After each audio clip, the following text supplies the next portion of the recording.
Olá, sejam bem-vindos a mais um encontro aqui na Roda do Dharma. Se vocês estiverem me vendo bem, me ouvindo bem, avisem aí nos comentários, tá?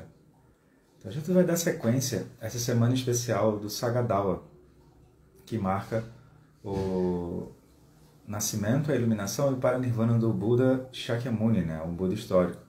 Então até o dia 10 de junho, a gente vai estar lendo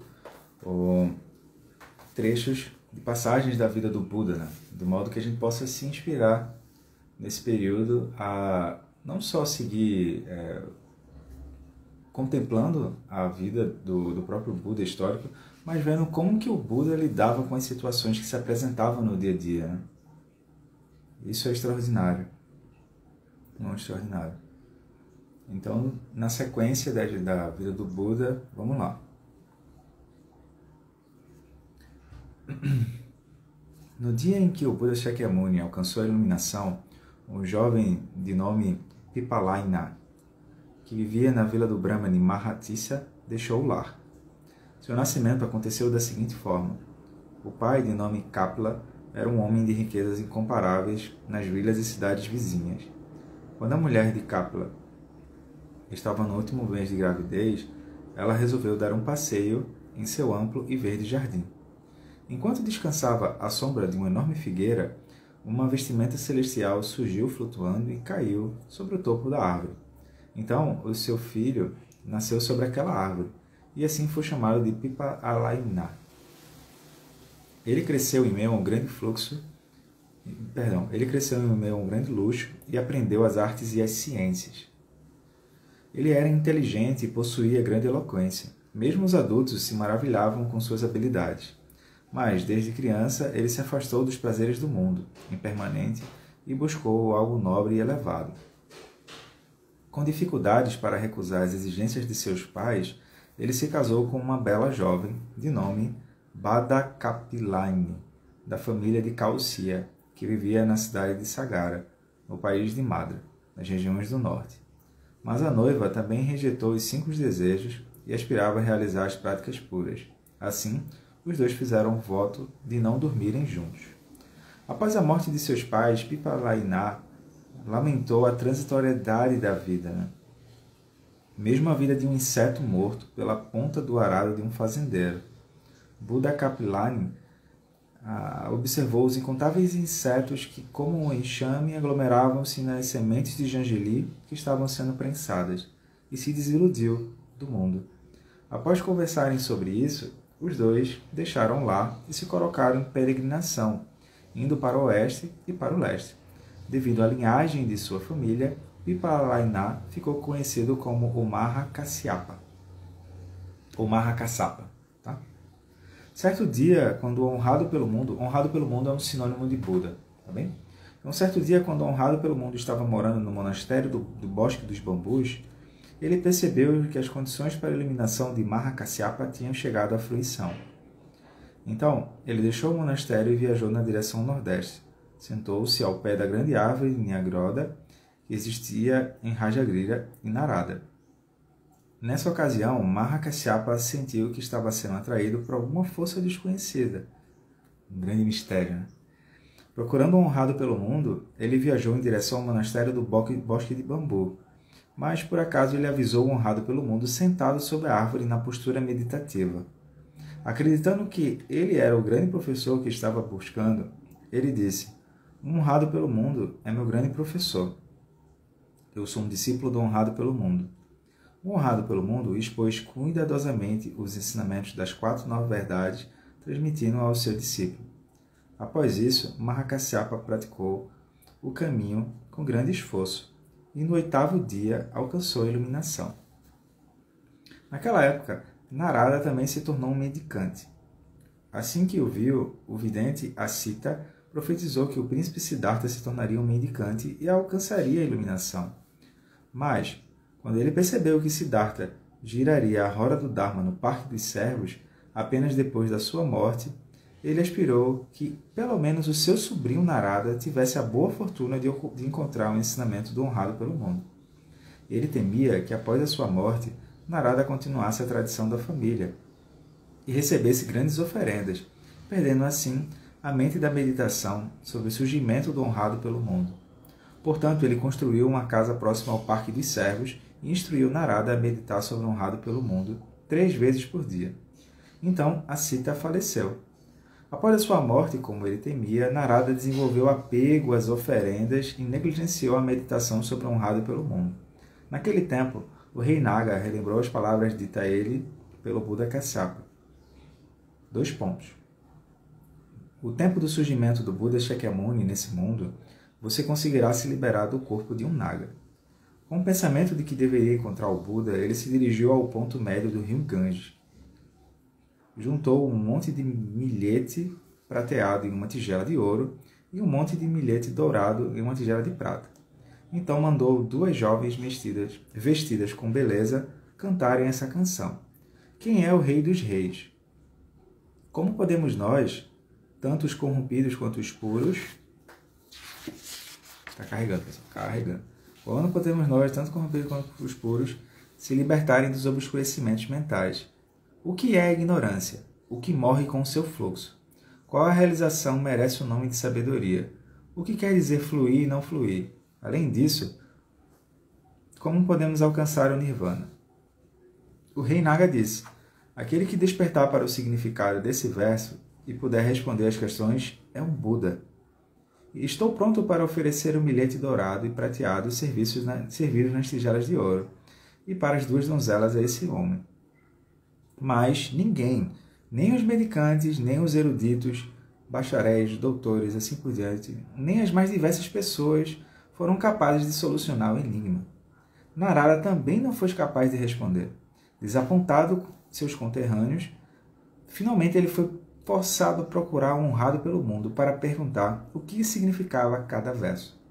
Então o honrado pelo mundo respondeu o seguinte verso: todos, do rei Mara, do 6º céu para baixo, ou são corrompidos ou são livres das corrupções. Aquele que não está corrompido não possui máculas. Aqueles que estão corrompidos são chamados de ignorantes. Eles são carregados pela corrente. Aquele que extingue a ignorância, aquilo que extingue a ignorância é chamado de sabedoria. Aquele que abandona a corrente não é arrastado e é chamado de liberto. Corrente kármica, tá? Movimento kármico. Então Narada, no 7º dia, foi ao rio Ganges e transmitiu esses versos ao rei Naga. O rei Naga ficou exultante e ele perguntou onde residia um honrado pelo mundo. Ele foi até ele e tornou-se seu seguidor. Narada também se tornou seu discípulo e em pouco tempo atingiu a iluminação. Naquela época também, diversos deuses vieram até o honrado pelo mundo e cantaram seus louvores, ou trocaram perguntas e respostas com o Buda. Aí vai começar os versos, né? Todos os seres vivos morrem. A vida é breve, não há ninguém para protegê-los. Despertando para o temor diante da morte, eles acumularão os méritos que levam até o equilíbrio. Libertando-se da imoralidade do mundo, eles avançarão em direção à iluminação. O tempo passa, os dias voam, a juventude a todos abandona e se dissolve. Se as pessoas não despertarem para o Dharma, elas seguirão ensinamentos negativos. Elas dormirão e não despertarão. Desperte agora. Se despertarem para o Dharma, elas não cairão nos ensinamentos negativos. Sua iluminação será verdadeira e seu caminho será reto. Se elas se deludirem sobre os ensinamentos, seguirão os ensinamentos negativos. Se elas não se deludirem sobre os ensinamentos, não cairão nos ensinamentos negativos. Se elas forem orgulhosas, os 5 sentidos não estarão em harmonia. Se a mente não estiver pacificada, não haverá equilíbrio. Mesmo que elas habitem na floresta, se forem negligentes, não transcenderão os domínios de Mara. Se elas se liberarem do orgulho e suas mentes se tornarem equilibradas, e se elas desatarem os nós da escravidão com a sabedoria que é clara, e se elas habitarem a floresta e não forem negligentes, elas então transcenderão o domínio de Mara. Se elas têm crianças, alegrem-se pelas crianças. Se elas possuem vacas, alegrem-se pela vaca. Prazer e cobiça andam juntos. Se elas têm crianças, entristecem-se pelas crianças. Se elas possuem vacas, elas também ficam tristes pelas vacas. Tristeza e cobiça andam juntas. O homem não iluminado não possui uma cabana, nem lá. O homem iluminado não possui uma cabana, nem lar, nem corda que o amarre. Ele está liberto da escravidão. A mãe é a cabana, a esposa é o lar, o filho a corda, a sede, a luxúria é o elo. O homem iluminado não tem cabana esperando por ele. Ele não tem um lar para onde retornar e não tem corda que o amarre. Ele está liberado de toda escravidão. Seres humanos e seres celestiais desse mundo e de outros procuram seu rastro, mas não há como descobrir. Portanto, nesse mundo não cometam negatividades com o corpo ou com a mente. Abandonem o desejo, corrijam seus pensamentos e cuidem de sua conduta. Não atraiam para vocês sofrimentos que não tragam benefícios. Uma noite, os deuses do céu de Tavatissa visitaram o bosque Jetavana e cantaram louvores à sua própria glória. Aqueles que não viram os jardins de prazer, as moradas do céu de Tavatissa, que é conhecido como todo mundo pela sua glória, ainda não conheceram o verdadeiro prazer. Em resposta a essa voz, os outros deuses responderam com esses versos: Vocês são ignorantes. É isso. Não conhecem o ensinamento do Buda de que todas as coisas são impermanentes e fluidas? Nascimento e extinção são a natureza de todas as coisas. As coisas nascem e, sem exceção, são extintas. Quando tanto o nascimento quanto a extinção forem transcendidos, será alcançada a verdadeira felicidade do equilíbrio. Permaneçam com as boas pessoas, procurem a companhia de pessoas verdadeiras, e se conhecerem o verdadeiro Dharma, vocês se aproximarão do que é bom, e não se desviarão para o mal. Permaneçam com pessoas boas, procurem a companhia de pessoas verdadeiras. Se vocês conhecerem o verdadeiro Dharma, a sabedoria será transmitida a vocês. Permaneçam com pessoas boas, procurem a companhia de pessoas verdadeiras. Se vocês conhecerem o verdadeiro Dharma, vocês saberão que nesse mundo de sofrimento não há um sofrimento verdadeiro. Opa, a gente deveria até anotar, tá? Vou até repetir. Se vocês conhecerem o verdadeiro Dharma, vocês saberão que mesmo nesse mundo de sofrimento, não há sofrimento verdadeiro. Permaneçam com boas pessoas. Procurem a companhia de pessoas verdadeiras. Bom, desde essa época o Buda já estava aconselhando as pessoas, né? Se vocês conhecerem o verdadeiro Dharma, vocês brilharão entre as pessoas. Permaneçam com boas pessoas. Procurem a companhia de pessoas verdadeiras. Se vocês conhecerem o verdadeiro Dharma, vocês renascerão em um bom país. Permaneçam com boas pessoas. Procurem a companhia de pessoas verdadeiras. Ao conhecerem o verdadeiro Dharma, vocês alcançarão a liberação de todo sofrimento. Se você for avarento, tio Patinhas, né? Se você for avarento,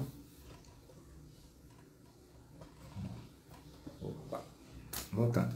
Se você for avarento e negligente, não fará doações. Se você meditar sobre os méritos e possuir sabedoria, fará doações. Pessoas avarentas têm medo e não doam. Mas o que deveria ser realmente temido é a falha de não doar. Então, é muito importante isso aqui, pessoal, porque o Buda está falando... Esse aqui está funcionando há 2.600 anos, entende? Então, nunca pareceu tão atual quanto agora. Então, a questão do oferecimento, né?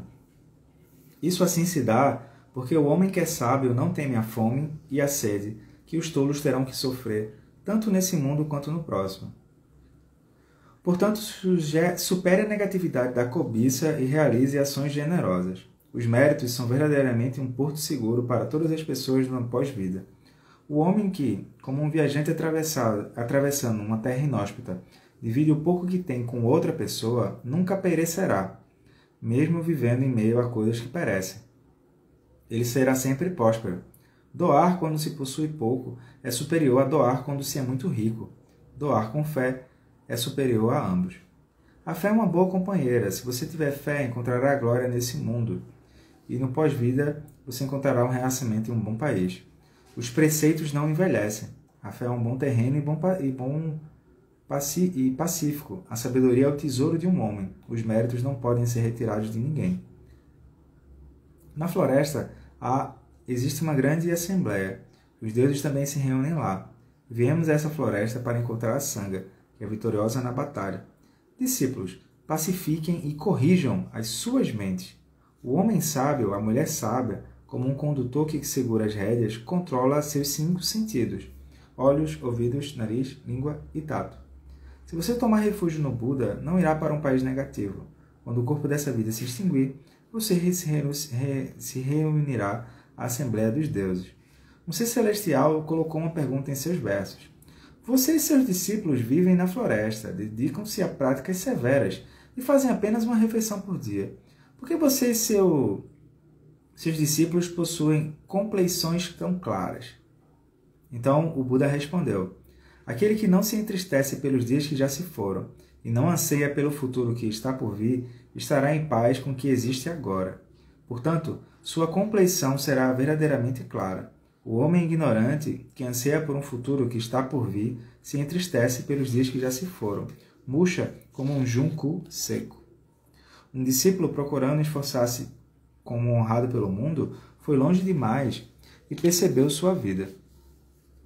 Enquanto estava escorado em um poste, ele renasceu no céu de Tamvatissa, como recompensa por ter um karma positivo. Apesar de ainda não ter alcançado a iluminação, jovens celestiais cantavam, dançavam e esperavam por ele. Entretanto, ele não acreditou, a princípio, que havia renascido em um mundo celestial. As jovens celestiais trouxeram-se um espelho de corpo inteiro. Olhando para o espelho, ele percebeu pela primeira vez que estava em um mundo celestial. Afastando-se desse renascimento em um mundo celestial e acompanhado pelas donzelas, que serviam como suas atendentes, ele veio até o Buda e cantou esse verso. Ser servido por jovens celestiais é como ser assombrado por demônios que chupam meu sangue. A floresta da ignorância seria um nome apropriado para essa floresta. Como posso encontrar uma forma de sair? O honrado pelo mundo instruiu o jovem com o seguinte verso: se você embarcar no veículo que é equipado com a cortina do pensamento correto e um condutor do Dharma, e que é guiado pela visão correta, caminho correto, solo do destemor, um carro silencioso e contrição, você entrará pacificamente no Nirvana. Então é isso, pessoal. Por hoje, a gente vai parar por aqui e durante a semana, de segunda a sexta, esse mesmo horário, a gente está contemplando a vida do Buda e seus ensinamentos, tá? A história do Buda histórico e seus ensinamentos. Então, existem coisas que são culturais, perfeito, que não dá para a gente precisaria estudar mais a fundo a cultura daquela época, mas existem coisas aqui que são atemporais. Então, esse é o diálogo, entende? Como que essa sabedoria que funciona há 2.600 anos, ela está tão atual para a gente e está disponível. E ao mesmo tempo, a gente vai ver que apesar do Buda ele ser iluminado, isso não quer dizer que ele não teve problemas, tá? Mas a maneira como ele reagia, ele tinha espaço, ele tinha abertura. Então, ao invés dele responder por piloto automático, controle ou manipulação, que é o que a gente faz, né? A gente é totalmente previsível, a gente só sabe fazer isso. Ao invés dele responder dessa forma, ele tinha uma curiosidade e interesse pelas experiências, a ponto de ele manifestar sabedoria. Então a sabedoria não é algo que você aprende, é algo que está lá, mas tu precisa ver ela, né? Isso é chamado o olho do Dharma. Então eu fico por aqui, que a gente possa se encontrar nos próximos dias e até amanhã. Tchau, tchau.